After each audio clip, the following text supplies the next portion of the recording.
Welcome to Finding Avalon, the podcast that amplifies disabled voices. I'm your host, Jenna, a disability inclusion advocate, communicator, and storyteller. This is a place where disabled folks correct the narrative by sharing authentic lived experiences. Join me as we explore life with disability through our lens, because representation matters.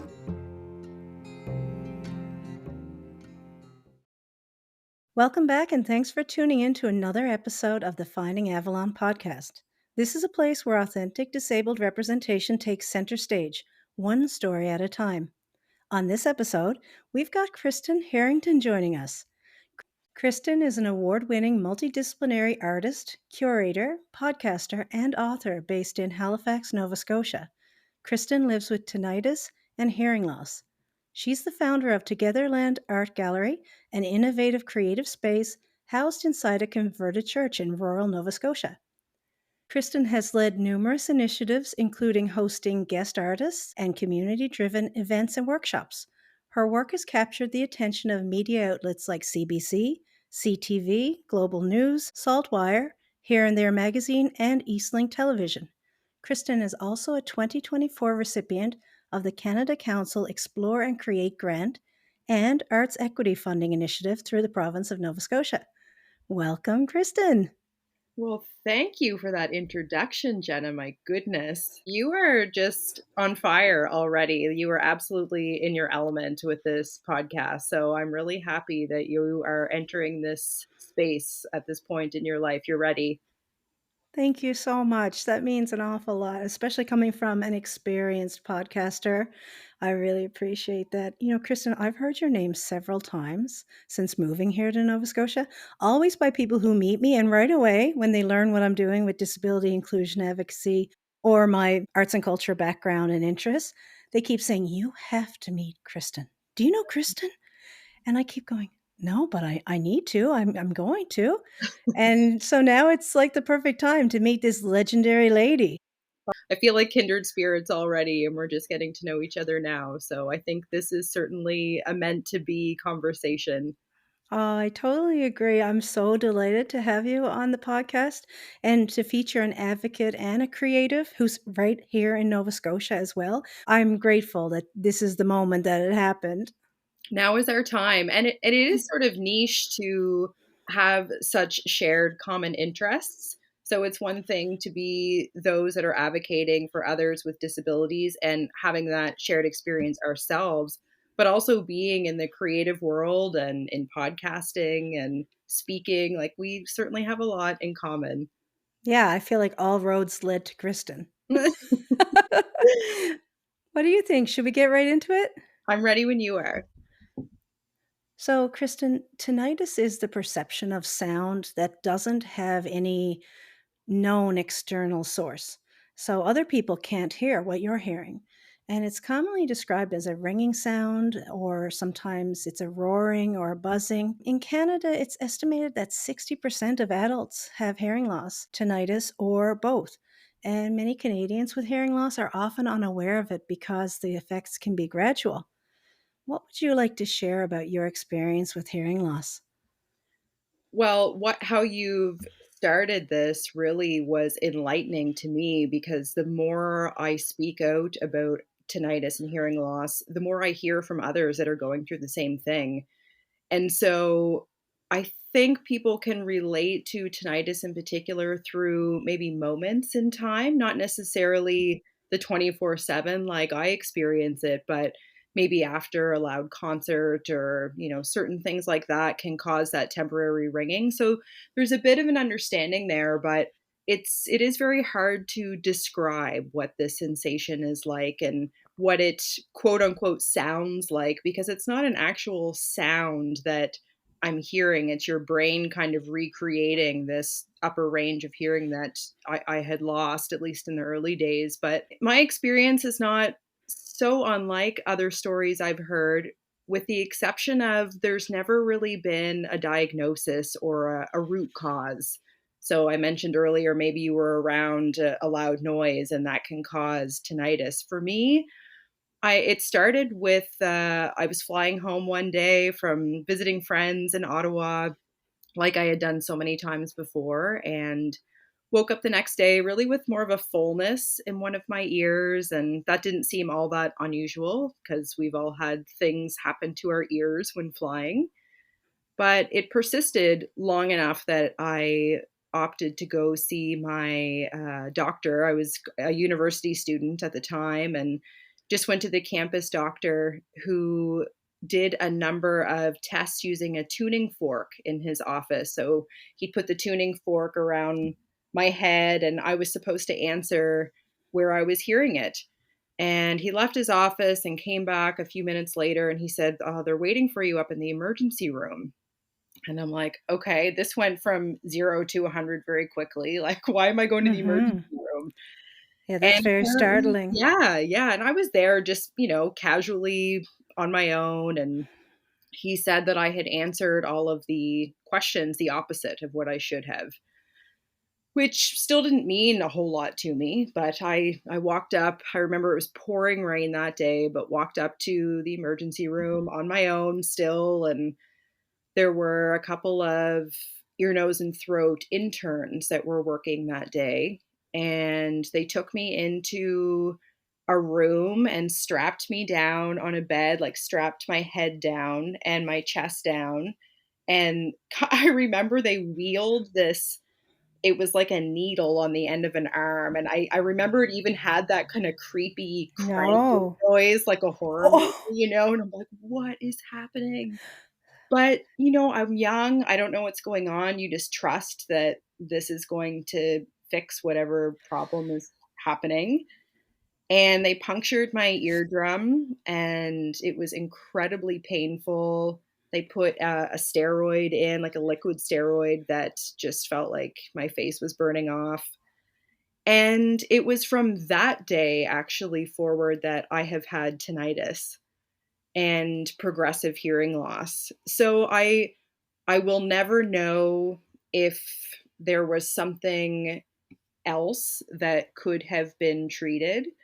I believe that it was an outcome of that procedure that caused probably more damage. And it's just been tinnitus 24/7 since then, and progressive hearing loss to the point that I now am completely deaf in that ear. So that's the Coles Notes version of my my sob story. It's certainly not a sob story, but I do feel like sobbing because that sounds very terrifying, very frightening, and to not know whether it was a combination of factors or if it was a poorly done job, Mhm. especially if it's someone in training. Accidents can happen. We know that, but this could have had and possibly did have a life altering impact.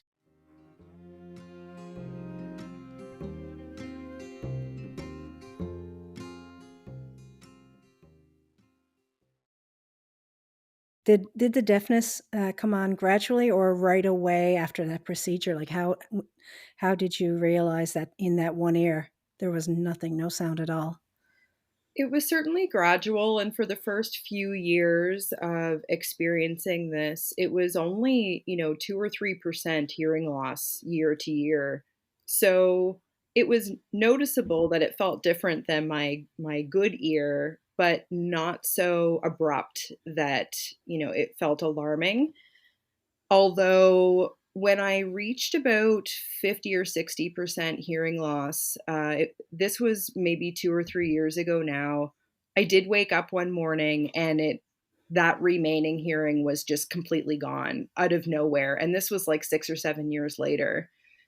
So I went back to my audiologist, back to my ENT, who I'd seen, several ENTs over the years. I've seen neurologists. I had a guy like burn herbs over my Hmm. ears one time, thinking maybe they're like I ridding of mean, ghosts or we whatever. try everything. We try everything and anything. All of our resources here, but Yeah. uh, yeah, there's never been an explanation as to why this happened in the first place. I think my fear with that, and I have posed this question, is in the absence of a diagnosis, I am afraid of losing hearing in my other ear or something else unknown.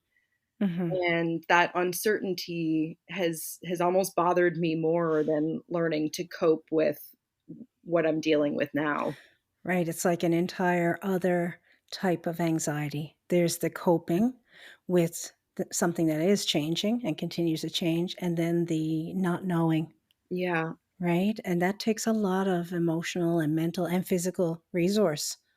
There's something to be said for a diagnosis, I believe, as well, in that this might not change what I'm experiencing, but that information somehow feels comforting, and it gives you a tool to talk about it. So you can tell people, "I have this," and it Yeah. helps them maybe better understand or support you. So that has been something else that trying to explain what your lived experience is like, it's kind of limited to the language that I have.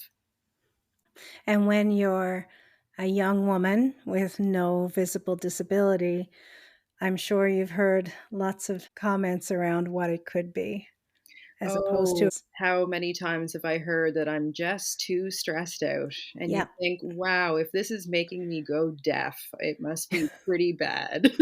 But it's like, I'm a pretty happy person. So, Oh my goodness. Yeah, yeah, there's so much of that, especially with women. We know that gender bias really does cause harm because it blocks any real consideration of what female and gender diverse and marginalized people go through when they're trying to explain, here's what I'm experiencing. Please don't tell me it's in my head. Please don't tell me it's just stress. Like, yeah. these are physical impacts. This is what's happening.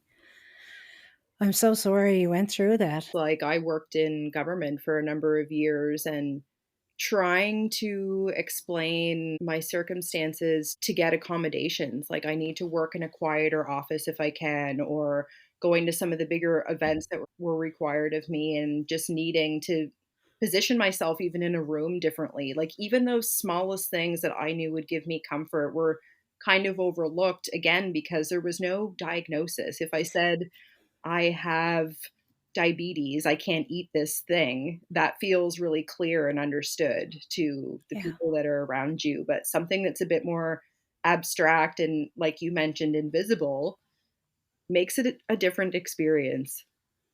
absolutely. Because there's this, I think there's often a performative inclusion being touted by many organizations who say, yeah, we will help you. Of course, we want you to thrive.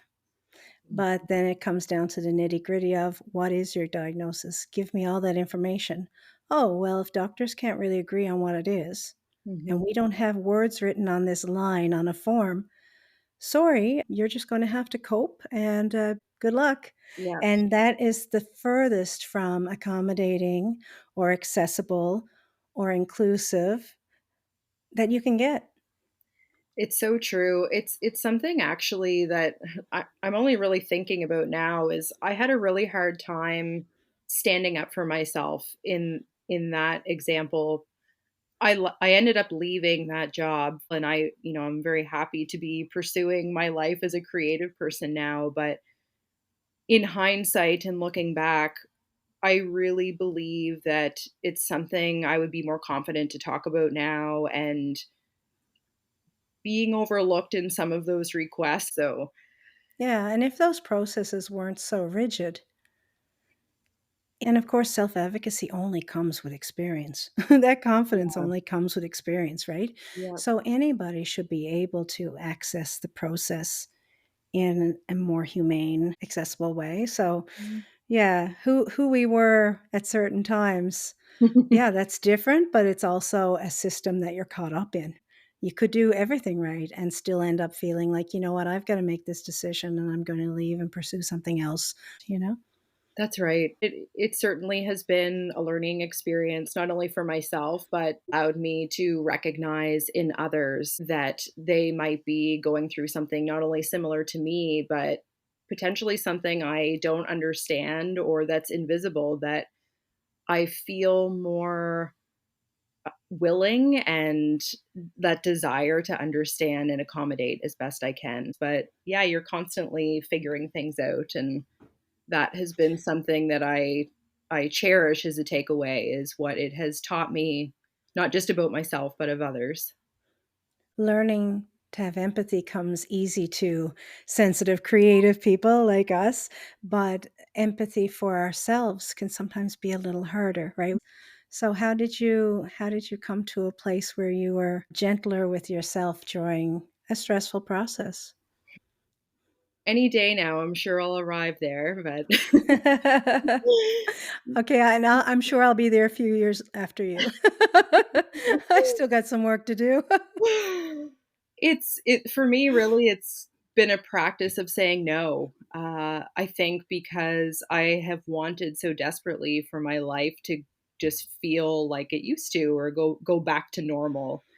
And eventually you just learn the hard way that you're not going back to that place, and so you need to accommodate the place that you're in. It's my husband is a rock musician, so you can imagine we go to a lot of live music events and conferences, and we're just around a lot of people in social settings, and I love that. I love doing that.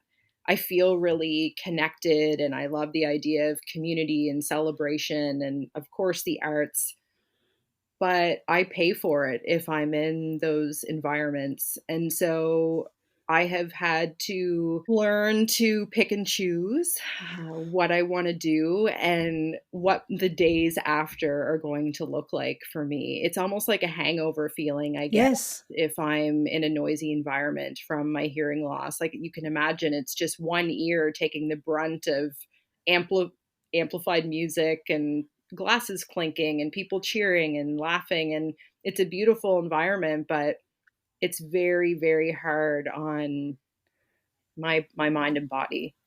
I'm sure you can relate to this. It's super, super overwhelming. Those are settings that I often build in what I call as recovery time. Yeah. 2 hours doing something that I really love with people that I love and energy that really feeds me. Mhm. And then it might take 2 days to that's something that I do struggle with too because you remember it's not so long ago what your old life was and what your old abilities might have been or your old capacities.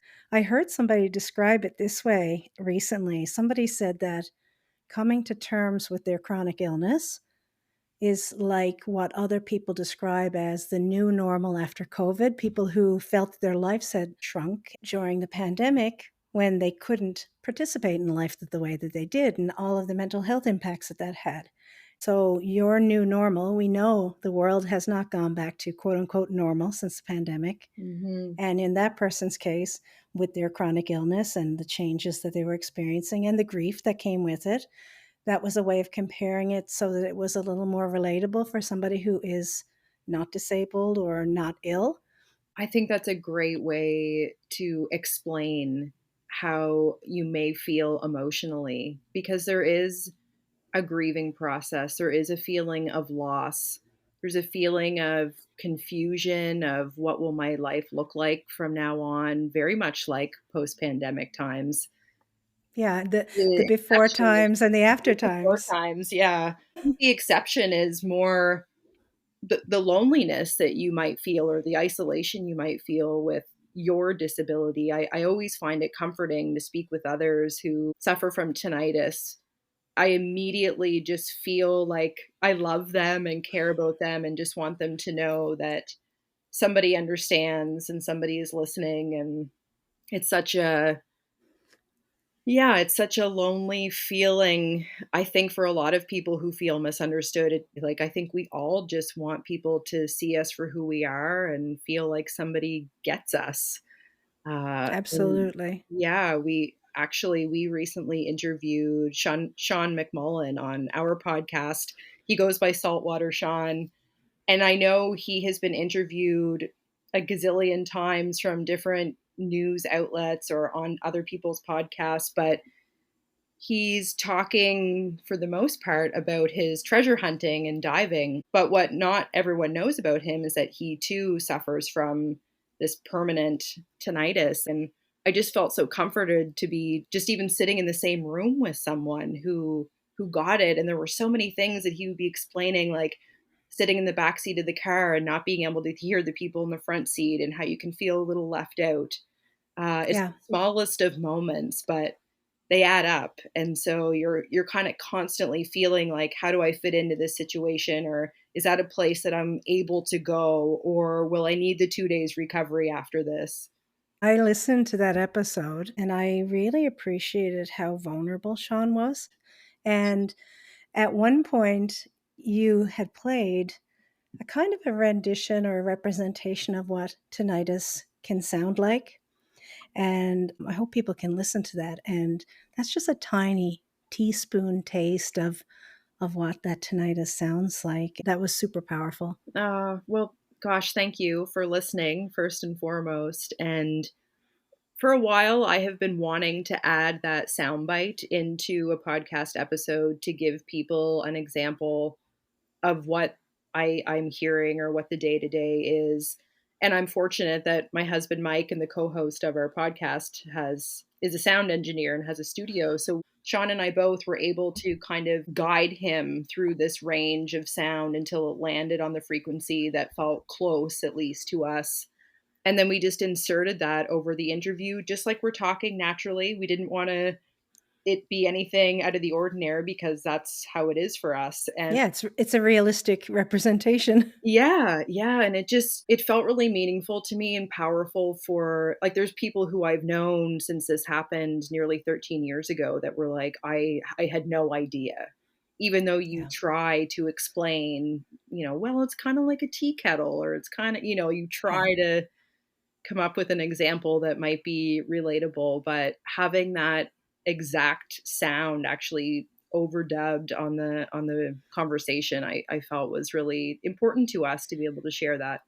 Yeah, it was, I think, one of the most impactful moments because it's very real and people could get that experience because often people can't really grasp something unless they've lived it or have had some even a touch of an experience of something. So for people to hear that pitch is, I think, very educational. Sure, and talking about these things, I mean, you're making a whole podcast out of these topics, which is just, so important and so powerful because I know that it has impact for people that, there absolutely would be somebody else listening at home who has hearing loss and tinnitus that is like, thank you, like, thank God somebody is, and I've even had some people say, oh, I played this for my partner or I played this for my kids, and how it's helped the family dynamic better understand how to support somebody. Just that clarity I think is really important for the people that are around you that want to help, but they're just kind of unsure and it's not their fault. I mean, there's only so Yeah. many words we have to describe what's inside of any of our bodies or minds. So that feels really special as well, and just I'm grateful that if it resonates with somebody else, that they can then have that conversation in their household. Mm. I think all of it builds towards people feeling less alone and more seen. And in 100%. times like we're living in now, where it is so easy to feel mm, hopeless sometimes, Mhm. seeing the state of the world and seeing the pain that is in the world and the fear of rights being taken away and the disabled experience, whatever that might be, whether it's somebody who is temporarily disabled, somebody who has been chronically sick their whole life, whatever the case is, there is definitely a need to address loneliness and that loss of hope because hope is a lifeline. It really is. I always say that I'm hopeless to a fault, stubbornly hopeless, but it's that hope that keeps me going. And that can come in the form of other people understanding and being able to empathize and being able to accommodate or support in whatever way that might be. You don't need to be an expert in advocacy or an expert in disability to support the people in your community or the people that you care about. We're in an interesting time now because I would argue that all of us now have some type of disability. Like, we're all struggling in ways that I don't know that we would have predicted humanity would find themselves in. Loneliness alone is just, it's an epidemic. They're using Yeah. that language. Yeah. And, not to mention anxiety and depression and just things that children are coping with that never even crossed my mind. I didn't even know what that word meant, and that's not to say that it didn't exist, and it is good that we have language to talk about these things better now, but having been through the last number of years, and I believe we're entering another chapter that we should probably be bracing ourselves for. We already are kind Absolutely. of gripping. I'm holding on to my seat, and my nails are dug into the sides of my seat right now, like Yeah. as if a rocket is gonna shoot me straight off the ground. Yeah, and it just might, like, we just Yeah. don't know.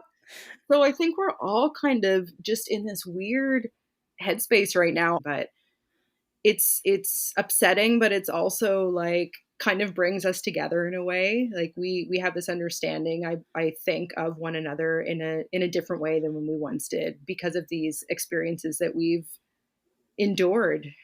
We're all Absolutely. resilient, I think, and having a disability requires you to be resilient in a different kind of way than what you were used to, and that can be said for everyone that's just walking the earth right now. I completely agree, and in fact, when you look at the studies and the statistics worldwide, the most rapidly growing concern within disability is mental health disability. It's at a crisis level. Look at what we've gone through, look at what we're going through. If you're not suffering and you're not struggling in some way, then you're not paying attention to what is happening to us as human beings and to the planet. And I found there wasn't a lot of debriefing that happened post-pandemic. There was this urgency to go back to this place that we all felt kind of grateful to have a break from. I know Yes. that certainly COVID and lockdowns and loneliness and our lives being flipped upside down was not a positive thing to have gone through. However, I do think it shone a light on opportunities for us to fix or evolve things in our society or our work lives or how we interact and show up with one another, what the expectations of us are. But a lot of that wasn't really shifted in the ways that I thought they might. And so we're kind of left with this, what the hell just happened? And Yeah. let's go La back la, to this everything's the way world. it was. Plug your ears. But and I think that that's a maladaptive coping, event, but it's largely driven, in my opinion, by capitalism Mhm. and also by ableism, because look at all of the disabled people who are incredibly talented and hardworking, who were denied accessibility and denied accommodation and opportunities even to even start to work.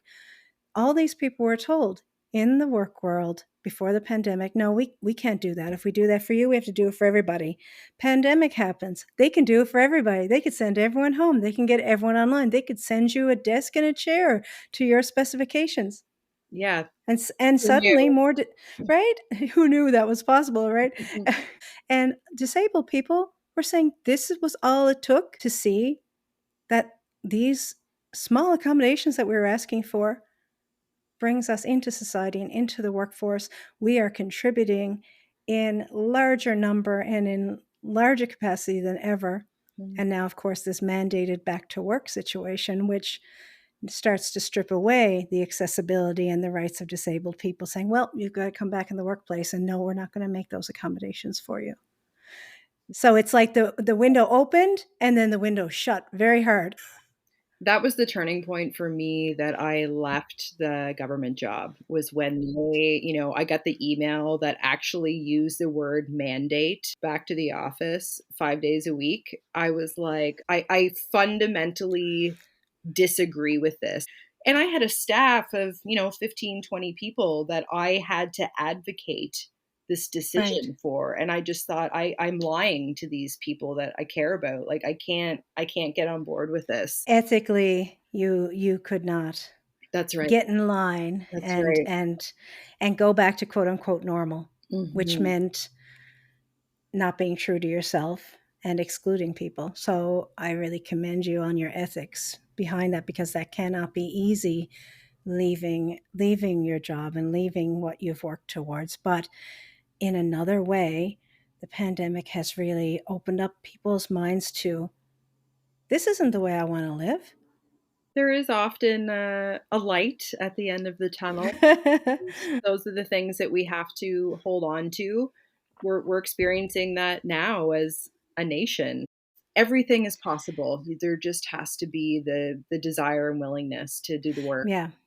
I think we are getting better in a lot of areas. There's a lot more recognition and dialogue, and even you having a show that you do, like, this wouldn't have existed 20 years ago. I mean, perhaps I'm making this up, but No, I tend to agree with you on that. yeah, there's an appetite to learn about others. There's more education, I would say, and Yeah. that alone shows progress. So, Yeah, and a cultivation of curiosity about humanity, about diverse perspectives, about understanding the world, and how better to understand the world than to understand the animals, humans included, mhm. that are living in that environment. Yeah, imagine we just ask those people. And I'm going to do a typically neurodivergent thing right now and immediately relate. That's to show my concern and my empathy, never to compare. I've experienced episodic tinnitus in the past, and that happened after I had a head trauma in a car accident. But then I also noticed that it seemed to be connected also to the neurological illness that I'm dealing with. Sometimes I even notice that it flares up at the same time that my neurological symptoms flare up. And sometimes it can be really debilitating and dysregulating. You're fine, everything's fine, and suddenly you're hearing this high pitch or terrible noise and you cannot focus on anything else. Mhm. And I didn't really know that there was a word for it or any kind of reason for it until about 5 or 6 years ago when I started going to audiologists. So even though what I've experienced is only a couple of days at a time, it really puts it into perspective for me that I'm not able to cope in those 3 or 4 days. It completely throws everything off. Mhm. And I just wanted to share about that because hearing, for me, that is a tricky thing. And so I think it's super important to talk about hearing loss and hearing issues. And a lot of people think that that's something that is only a senior citizen concern. It's certainly not. In fact, in Nova Scotia, there's a huge number of young people with hearing loss. Mm. And I found that really interesting when I started doing my advocacy work here, that hearing popped up very high on the list. Mhm. They say that if the decibel is above 70, that is the starting of the range where there's potential harm that can be done to your hearing. We were recently on a flight and the decibel was at 90, like just sitting on an airplane. Like we don't think that you're causing harm, but it can be just the simplest of environments. So I really appreciate you sharing some of your background too. A lot of people are so nervous, overcautious not to say the wrong thing as well, and I often try to work on that with people in my disability advocacy work. We don't expect you to have a trauma-informed approach or a psychologist's Yeah. vocabulary to validate what I have just said. Like, that's not necessary. We just want dignity and a human-to-human connection of, "Hey, here's what I experience." Whether or not the person can relate, just holding that space for them. I did take a 6-month course through an organization called Sensory Friendly Solutions. Crystal Seeberger spearheads that work. She's based in New Brunswick, an amazing woman, amazing advocate. And I got funding through the province of Nova Scotia.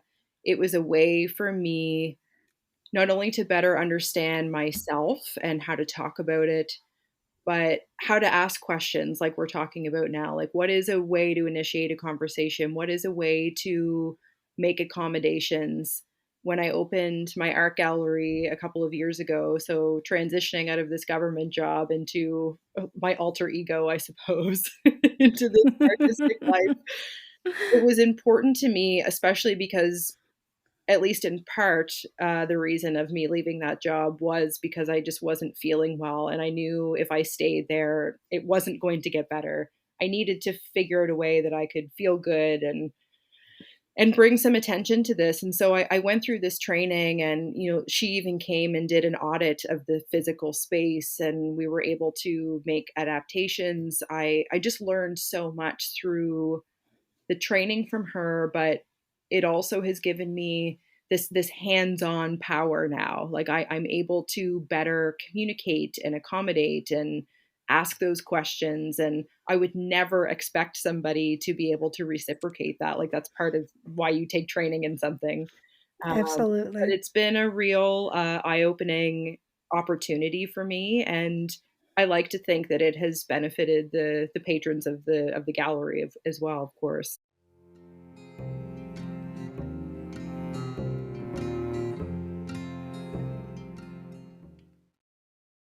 I want to hear more about Togetherland Art Gallery. I think you've led quite nicely into this. Can you tell me more about the gallery? I would love to. It's my favorite thing. So Togetherland is my art gallery. It's based in a converted church in Ingrimport, Nova Scotia, which is it's considered HRM, but it's on the way to the South Shore. It's a place that I imagined the identity and am so grateful that it has grown into exactly what I always hoped it would in such an organic way. And so we've been able to, I say we because my husband is a big participant in this too, but Mike and I have been able to host open mic nights and art workshops and concerts. We do a lot of free events or pay what you can events because I believe that too is part of accessibility. Absolutely. We've brought the community together. A lot of people in the community will use the language "our art gallery." Like it's really I love it. become a community space that they're proud of and talk about, and it's based in this beautiful little seaside building. You can walk down to the ocean. Actually, we were evacuated during the wildfires that went through a couple of years ago. I had like the ink was still wet on the lease, I'm sure, to the gallery. Oh my. And that's where we went. And at the time, it was just this dusty, mouse-filled spider web, haven of what you would imagine a community church gallery or church hall to look like. But it felt like such a unique way to start this journey because it was like this savior to us in the early days. And then that's exactly how we wanted it to feel to the people that came to share the space with us. So it just fills me with pride to know that it's become exactly what I had hoped it would because you can't really make people come and be open and kind and welcoming, and you hope they will be. And that's just happened. Like there's been open mic nights in particular where the room is filled with 50, 60, 70 people. And for the very first time, somebody builds up the courage to maybe recite a poem or sing a song in front of an audience. And you're just like, your heart is bursting with pride for them because you know how much bravery that takes. And it's just a beautiful place to work. I can't believe this is my job. And I think as far as the accessibility goes, I try to integrate that right from my website to every moment that you're in the space. There's things, of course, that need updating. I was able to get an accessible picnic table for outside. We do have a wheelchair ramp, but it's not up to code. Like, there's things that I want to always be evolving. I try to think about visibility, like using signage that has a picture and text. And it's small things that I would have learned through my training, like a sign, for example, should start with a capital letter and then have lowercase instead of all capital letters, which I would have thought before, like all caps, super clear, super Yeah. readable. And there's things like this. And it's little things like this that I have Yeah. learned along the way have allowed me to welcome people in and make them feel the way that I want them to. How can people with disabilities that impact our senses navigate this and get support from the community in public spaces and workplaces? At Togetherland, I can only speak for my own story here, but at the gallery, I always have it on my website that if people want to reach out in advance, that if they need the lights dimmed or the music turned down, then just to let me know that. I also, before a big event, will send an email out to all of the people that I know have pre-registered, remind them of that, but also let them know exactly what to expect, right down to this is how you're going to park the car in the parking lot. I think sensory, we might be quick to think this always means sound or bright lights or temperature. Yeah, the immediate feel. Yeah, and of course, those are great examples of that, but I think sensory too can also look like, social anxiety or, that feeling of maybe claustrophobic because there's too many people in the room or I just need to kinda escape here. With my training with sensory friendly solutions, they taught me, especially in a place that has live events, it's good to have a section that is a bit of a chill zone. Yeah. And so Sensory friendly escape room. exactly, we're talking. But, so I set those up where I'll create a separate space that people aren't talking and I'm using scent-free products. Maybe I've got some, like, fidget things there that people can use, like something tactile. I actually have a painting when you enter the gallery that I invite people to touch it. So that, well, first, so they're not touching my other paintings that they want Absolutely. fingerprints on, but that tactile way of managing a sensory overload can be really relieving.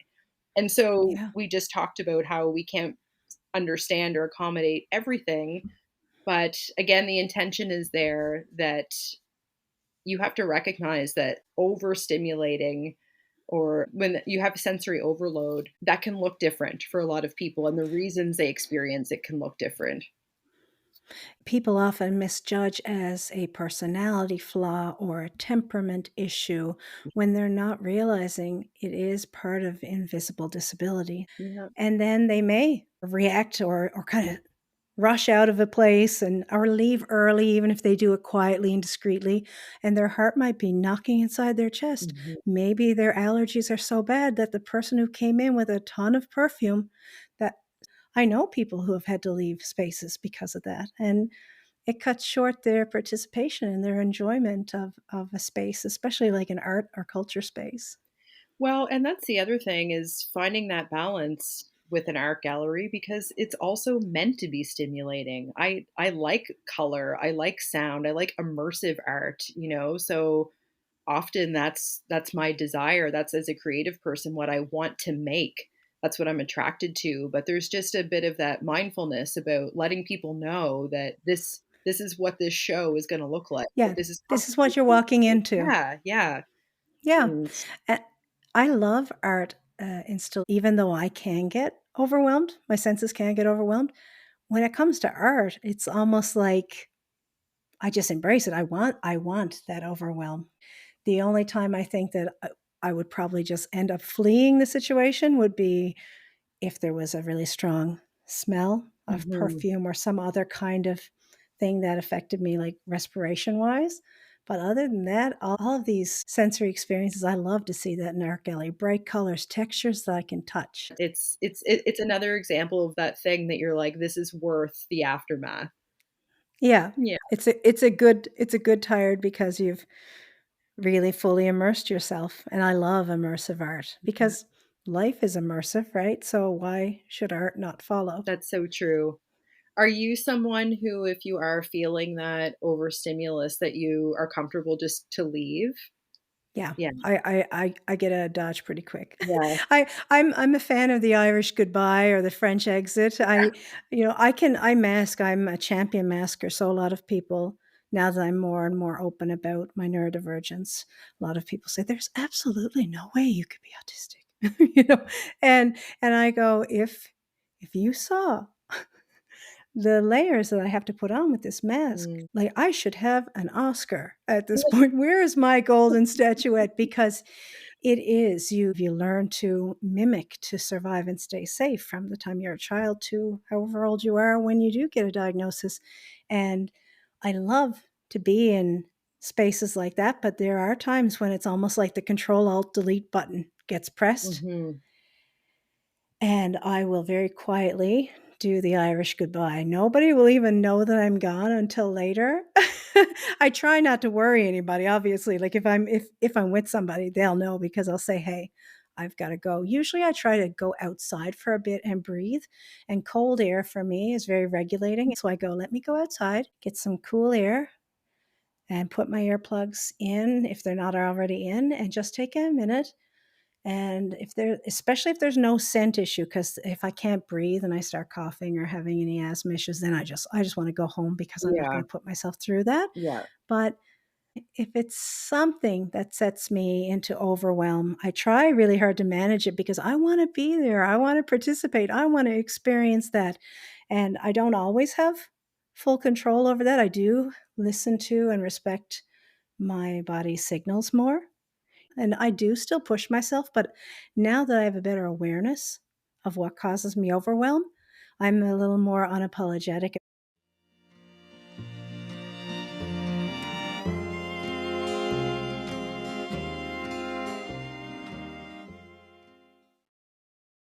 All right, so Kristen, what is a common misconception about disability, and how do you think we can change that narrative? I think when people consider disability, they imagine it's something that they can see in others. And we've talked a lot about invisible illness today.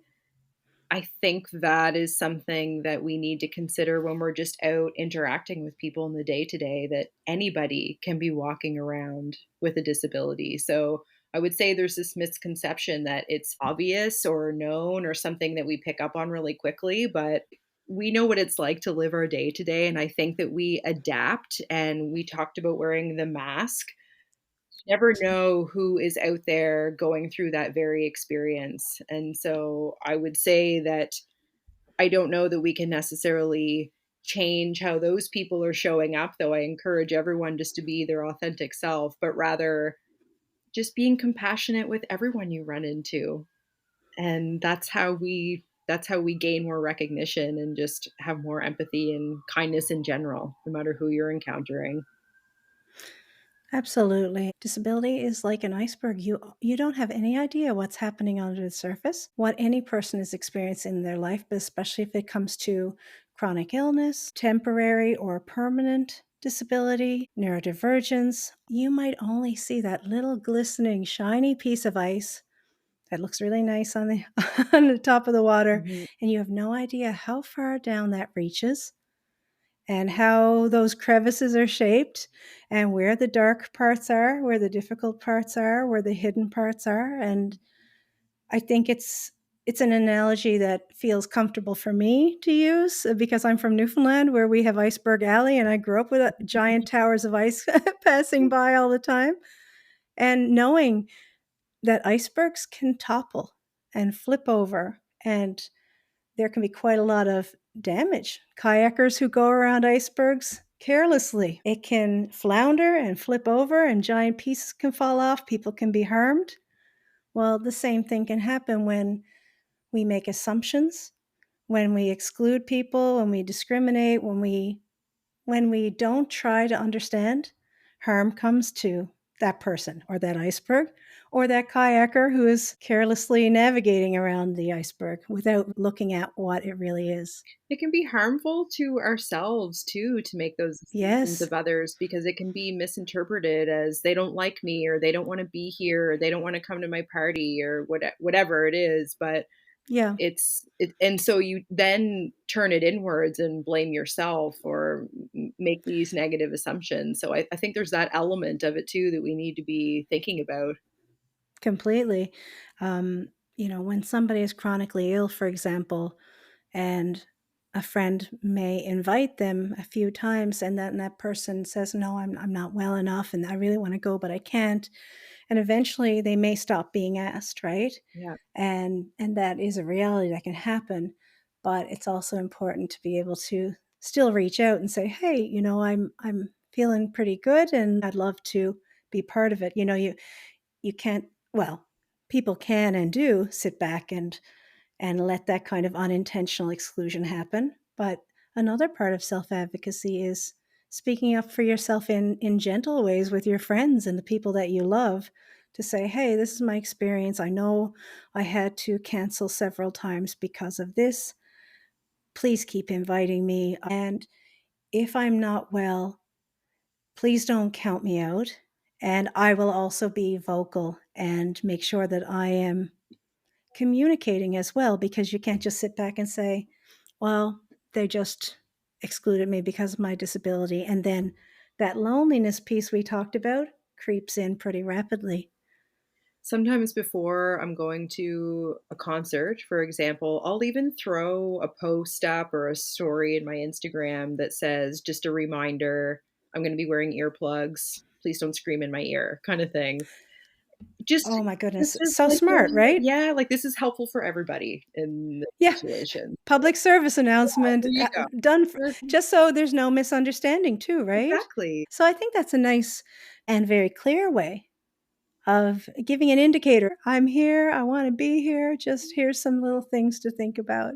Yeah. I had a friend who went to a show with me and she pulled out her notes app and she would just text me different things like, "Oh, that was a really great song," or "I have to go to the bathroom. Do you want to come?" or "Do you want a drink?" And I was like, this is something I didn't even think about as Yeah. to how I was going to communicate. And I just thought that was so kind of her to that was so natural. Like, "Oh, I have a solution to this. We can still hang out all night. We'll just kind of text each other and talk and hang Yeah. out that way." And it's kind and it's also discreet, because sometimes people are trying to accommodate and without asking you what your preference is, right? So sometimes they may make it kind of a big awkward thing. And you're just like, "Oh no." But like, "Thank you so much." But then it becomes super awkward. That those discreet kind of friendly messages. I love that texting idea. Mm. Just to even just flash your phone and be like, "Here," and nod. Perfect. So simple.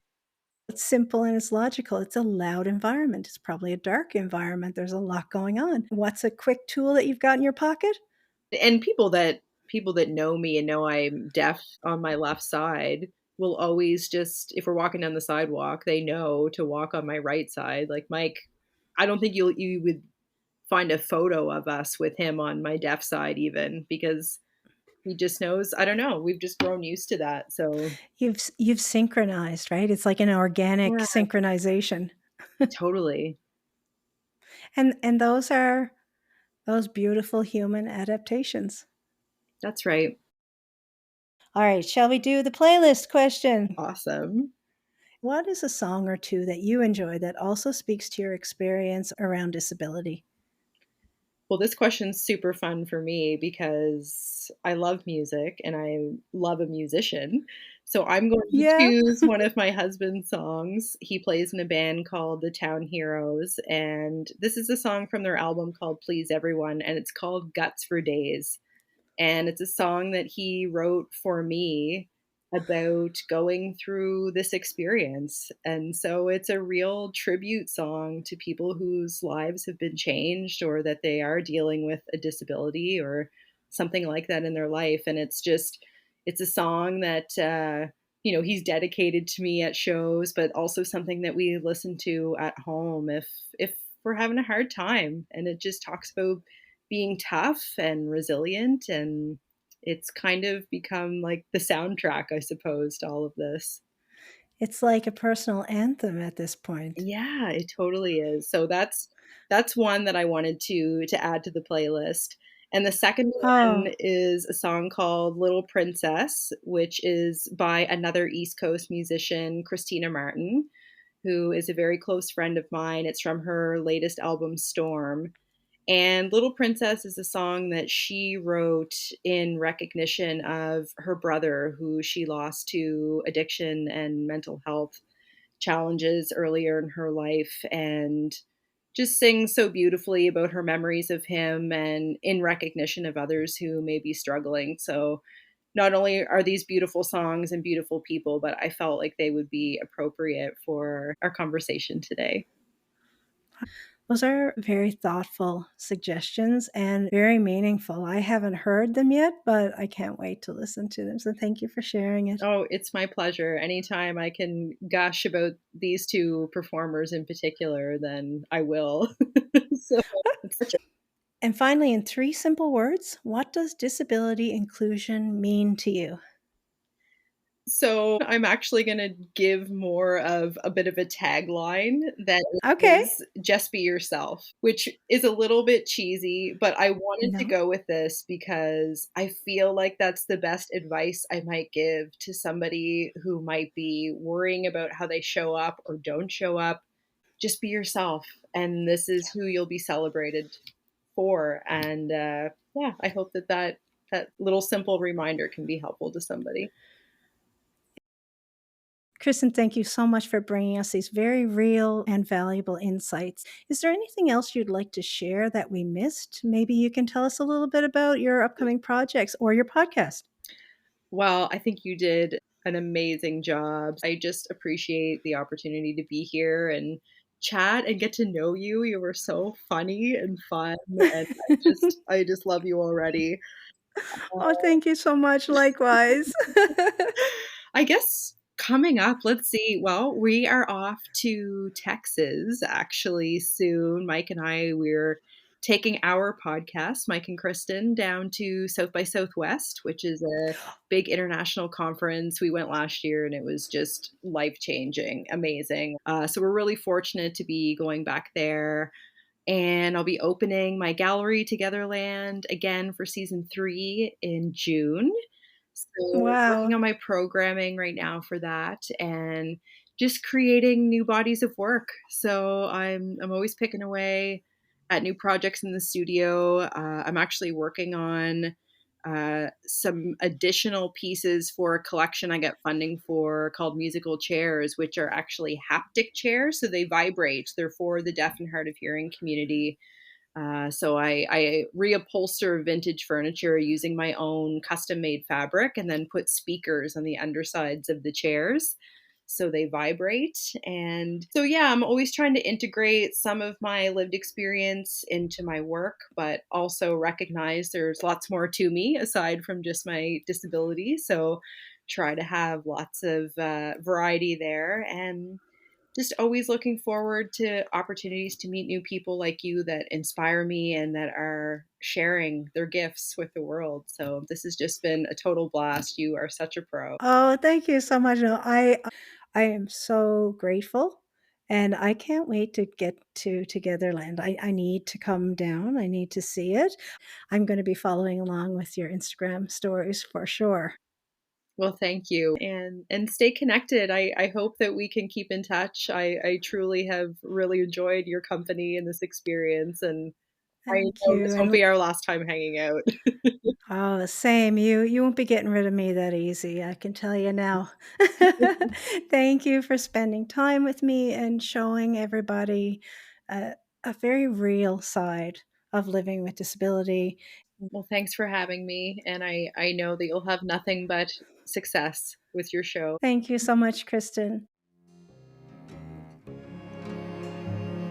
On the next episode of Finding Avalon, we'll be joined by Ashley King, a visually impaired actor, playwright, and accessibility consultant.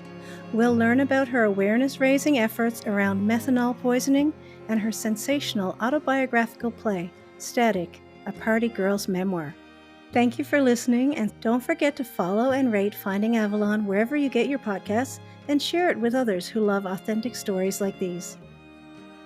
Special artist thanks and credit for the unreleased feature song Coal Miner, written by Steve Hoskins, arranged by Naomi Kafka, and performed by Naomi Kafka, Bryn Porter, and Tony Kostelik. Thanks again, everyone. See you next time.